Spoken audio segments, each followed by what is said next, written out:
Previously on The Walking Dead. If I author a book today and I just put that hadith in it with some note in the bottom, it will be better than 1,000 Usool Ath-Thalatha books. There is another hadith which is fight the mushriks, fight the polytheists, بأموالكم وأنفسكم وألسنتكم.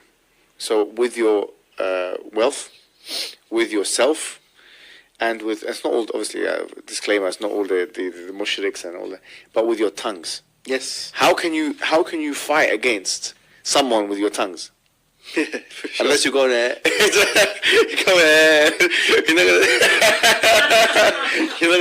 You have to start watching yourself. When you're speaking about Allah and you're speaking about the Prophet Muhammad sallallahu alaihi wasallam, do so with great respect.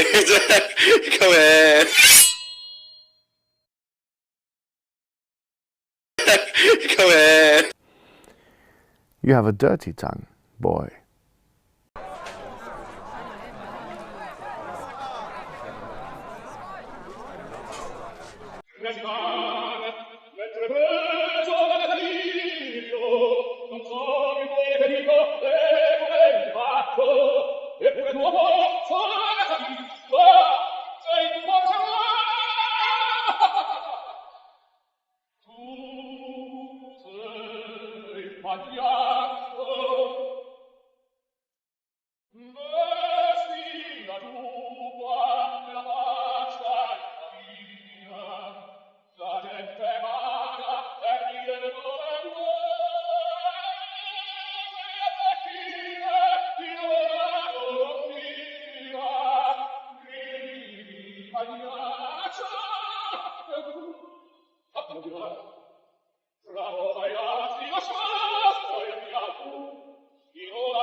If I author a book. So we have the Burhan. Alhamdulillah, this was a book which is around over 80, it's about 80 pages, written by Mohammed Hijab. And this is a very interesting book because the Burhan is essentially Mohammed Hijab's re-articulation of Ibn Sina's argument. ما شاء الله يبني أقوالا على قول الله ورسوله لكن تقول قال أرسطو وقال ابن الخطيب وقال ابو العرفان شيخ لكم يدعى ابن سينا لم يكن متقيدا بالدين والإيمان. هذه أشياء فلاسفة ملاحدة لا يتقيدون بإيمان ولا يتقيدون بدين. وهذا بيت من عدة أبيات يصرح ابن القيم وكذلك الشيخ بأن ابن سينا كافر خارج من الدين.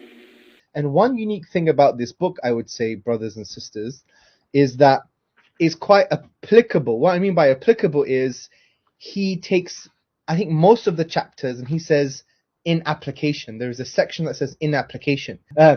He's got fictitious characters called Richard and Betty. And I think one of them is an atheist, one of them is a skeptic, and they got their own background. And he tries to articulate the argument in a simplified way to Richard and Betty. I think I used to call this argument the argument from conceptual differentiation. It's a long term, it's a big term, or it's complicated words. But basically what it means is when you postulate that there is more than one thing, there must be something in place that allows you to make a distinction between one thing and the other thing. And if you can't do that, then you can't make the claim that there is more than one thing. But the point is, it is a really good book from the point of view that he's re-articulated the argument that really you can trace back to Ibn Sina, and obviously there's unique translations from Ibn Sina's work. What I mean by unique translations is that they haven't been translated before in the English language, I believe, and it's a re-articulation of this argument. Ibn Sina عقيدته الإسماعيلية كما ذكر شيخ الإسلام ورد عليه شيخ الإسلام، له ردودا عليه كثيرة على ابن سينا، ويقول أنه إسماعيلي. In Islamism, what I say is that there is a trinity of itself, which says, which has three persons. It is God, Allah subhanahu wa ta'ala, and Ali radiyallahu anhu, alayhi salam. And the third person in the trinity is the Al-Khan. And Ismailis in the dua, what they do is that they invoke all of these three. So yeah, that's a good update from our beloved Hijab. بين أيدينا هذه الرسالة 3 أصول، وهي رسالة جليلة مختصرة مؤيدة بالأدلة من كتاب الله وسنة رسوله صلى الله عليه وسلم، في أصل عظيم من أصول الإسلام وهو العقيدة. وكان العلماء يهتمون بهذه المختصرات، يؤلفونها ويتعبون على اختصارها وتهذيبها، ثم يحفظونها لطلبتهم لتبقى أصولا عندهم وذخيرة عندهم يستفيدون منها ويفيدون منها.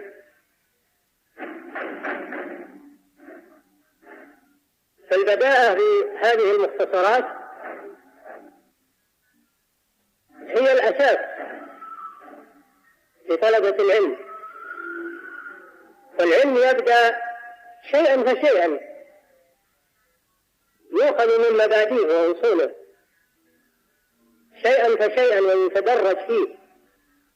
وهذه المختصرات طريق إلى المطولات، لا يمكن أن تفهم المطولات إلا إذا فهمت هذه المختصرات وتدرجت منها شيئا فشيئا. ولهذا قالوا في معنى قوله تعالى: ولكن كونوا ربانيين بما كنتم تعلمون الكتاب وبما كنتم تدرسون، أن الربانيين هم الذين يبدأون بصغار مسائل العلم قبل كباره، يربون أنفسهم ويربون طلابهم ابتداء من المسائل الصغيرة إلى المسائل الكبيرة. وهذا شيء طبيعي، كل الأشياء تبدأ من أصولها ومن أساساتها ثم تكبر وتعظم بعد ذلك. أما الذي يهجم على العلم هجوما من أعلاه فهذا يفعل ولا يحصل على شيء، بينما الذي يبدأ من الأصول ويتدرج هذا هو الذي بإذن الله يسير مع الطريق الصحيح والاتجاه السليم. الأصول 3 وأدلتها لإمام الدعوة الشيخ محمد بن عبد الوهاب بن سليمان التميمي. بسم الله الرحمن الرحيم. اعلم رحمك الله أنه يجب علينا تعلم 4 مسائل. الأولى العلم، وهو معرفة الله ومعرفة نبيه ومعرفة دين الإسلام بالأدلة. الثانية العمل به. الثالثة الدعوة إليه. الرابعة الصبر على الأذى فيه. والدليل قوله تعالى: بسم الله الرحمن الرحيم والعصر إن الإنسان لفي خسر إلا الذين آمنوا وعملوا الصالحات وتواصوا بالحق وتواصوا بالصبر. قال الشافعي رحمه الله تعالى: لو ما أنزل الله حجة على خلقه إلا هذه السورة لكفتهم. وقال البخاري رحمه الله تعالى: باب العلم قبل القول والعمل. والدليل قوله تعالى: فاعلم أنه لا إله إلا الله واستغفر لذنبك فبدأ بالعلم قبل القول والعمل. The Burhan. Mohammed Hijab. Arguments for a necessary being inspired by Islamic thought. Introduction. According to the most recent data published by Pew Research Center, 90% of Americans believe in a higher power. Although many other people in the UK and US no longer believe in a particular religion, only 5% are strident atheists in a manner which indicates acceptance of the arguments of the new atheists.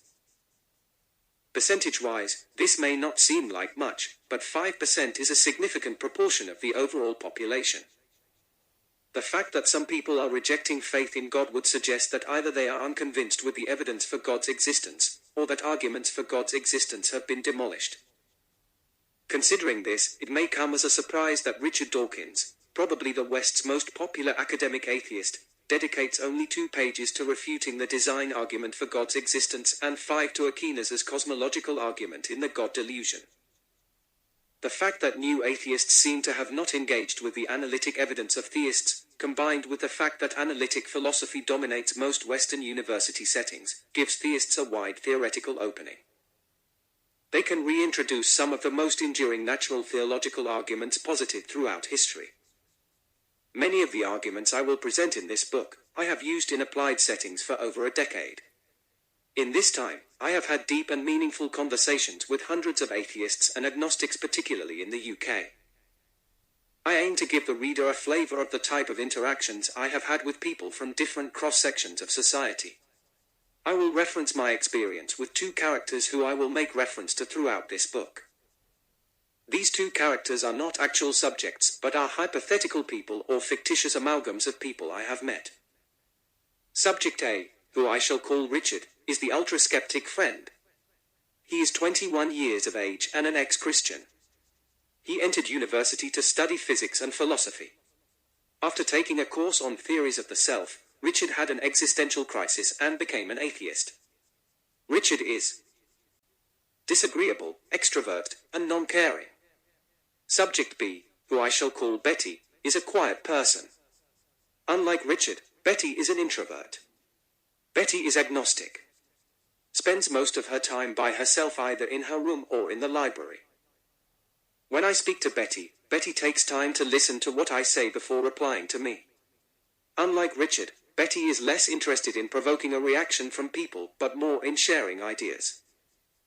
Betty comes across as highly docile and placid, especially in public settings in which she has much social anxiety. Betty has had a troubled upbringing with sexual and physical abuse in her formative years. Throughout this book, where relevant, I will use my experiences with Betty and Richard as case study examples to outline some of the real-life complexities one may face in apologetic interactions. Much is at stake in the presentation of these arguments for God's existence. For many, the intellectual validity of theism is predicated on the soundness of these arguments and the degree to which they can be clearly articulated. So yeah, that's a good update from our beloved Hijab. إن كان تابع أحمد متوهبا فأنا المقر بأنني وهابي أفي الشريك عن الإله فليس لي رب سوى المتفرد الوهابي لا قبة ترجى ولا وتر ولا قبر له سبب من الأسباب كلا ولا حجر ولا شجر ولا عين ولا نصب من الأنصاب. If I author a book today and I just put that hadith in it with some note in the bottom, it will be better than 1,000 Usool Ath-Thalatha books.